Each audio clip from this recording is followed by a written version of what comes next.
Okay, now see the uses of if. If is a conjunction, it's a conditional clause भी कहते हैं, conditional conjunction, condition है. Okay, if यदि, तो हम हिंदी में और इंग्लिश में दोनों में अंतर अब थोड़ा सा समझने की कोशिश करो. हिंदी में हम क्या बोलते हैं, अगर आप आओगे तो मैं आपके साथ जाऊंगा कल.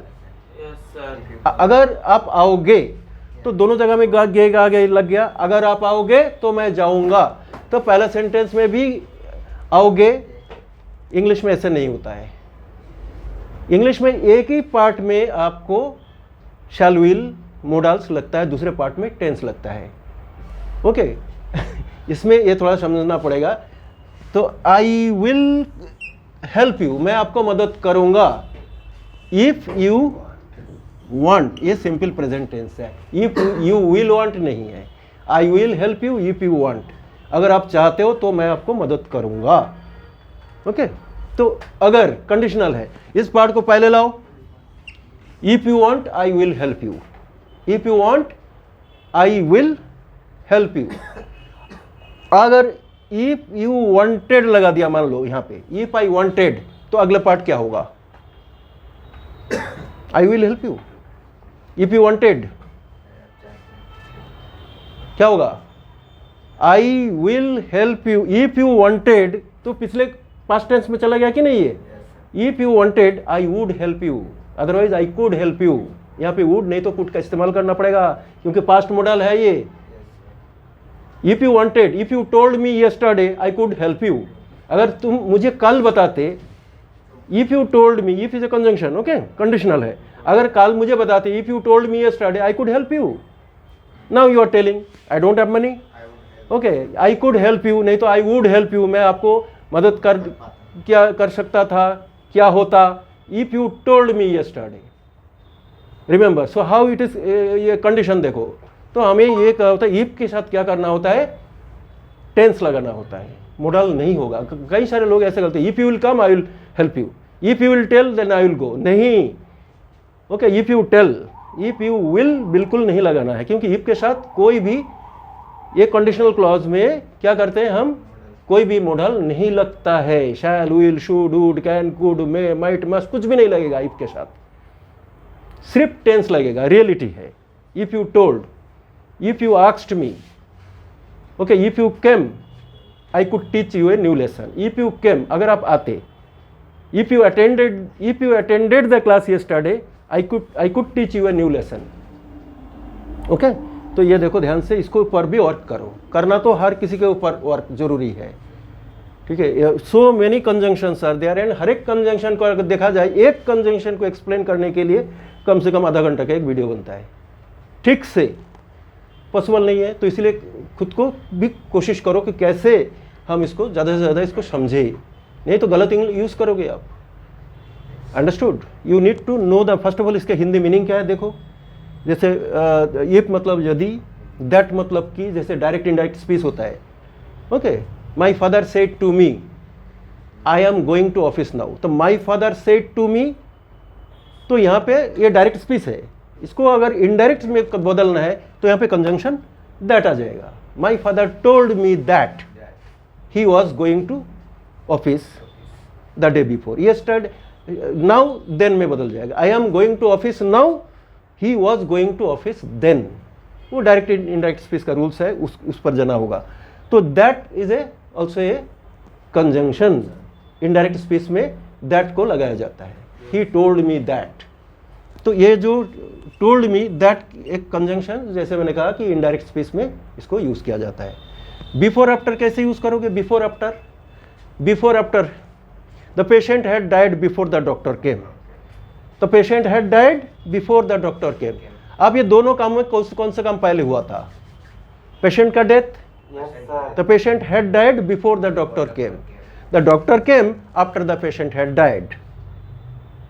ठीक है. एक गार्डन में कुछ फ्लावर्स बच्चों ने तोड़ के भाग के चला गया.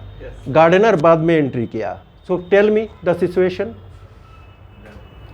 एक गार्डन में कुछ फ्लावर्स थे, तो उसमें बच्चों ने फ्लावर्स तोड़ के भाग चुके थे. उसके बाद में गार्डनर पहुंचा. इस सेंटेंस को कैसे बनाओगे.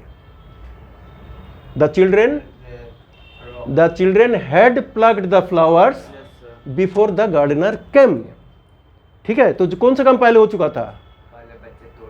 फूल तोड़ना, फूल तोड़ के भाग चुके before the gardener came, gardener आने से पहले। Okay, you had to catch a train. आप न्यू दिल्ली गए, अब जाने में एनीवे लेट हो गया, आपका ट्रेन छूट गया, तो आप क्या बोलोगे? आप the train had left the station before I reached. Okay, और I reached after the train had left. बात एक ही है, मैं पहुंचा कब? ट्रेन चले जाने के बाद, after the train had left. यहाँ पे बिफोर आफ्टर का यूज में परफेक्ट टेंस का इस्तेमाल होता है, past perfect and simple past का combination. Okay, as a conjunction. Preposition करोगे तो every day I get up before 6, I get up before 6, ये प्रीपोजिशन है, और here you are using as a conjunction before after.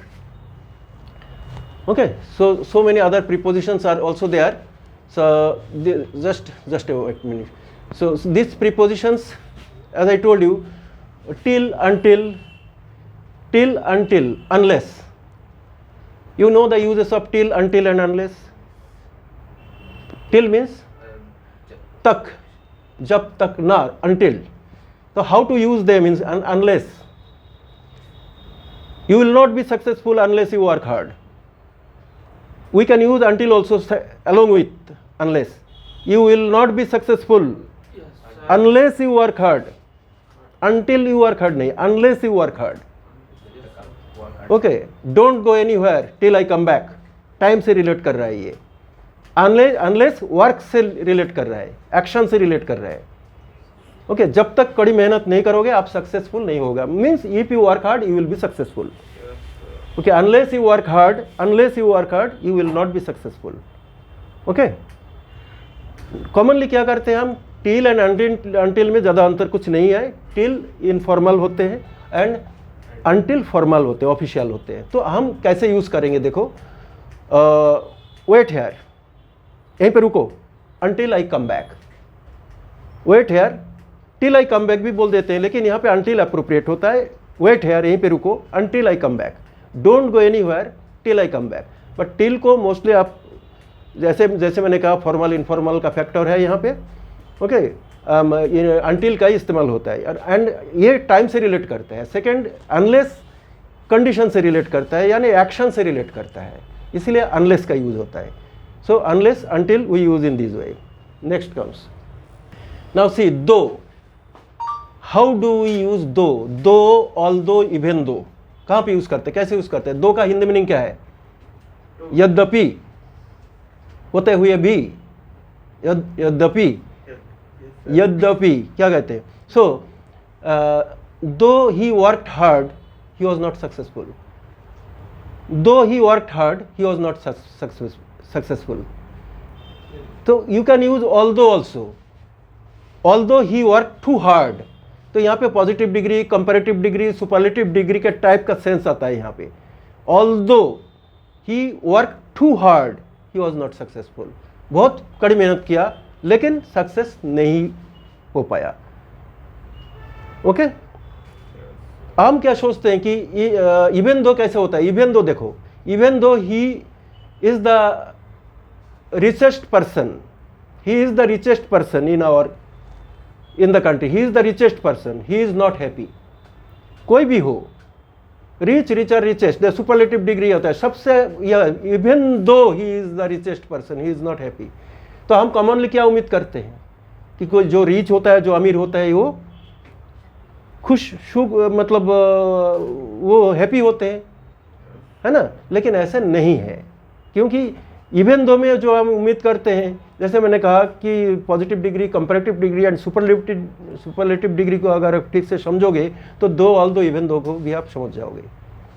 Okay, यानी आप क्या उम्मीद करते हो? एक्सट्रीम सेंस जो सोचते हो, even though he is the richest person, he is not happy, वो खुश नहीं है. तो in this way we use though, although and even दो.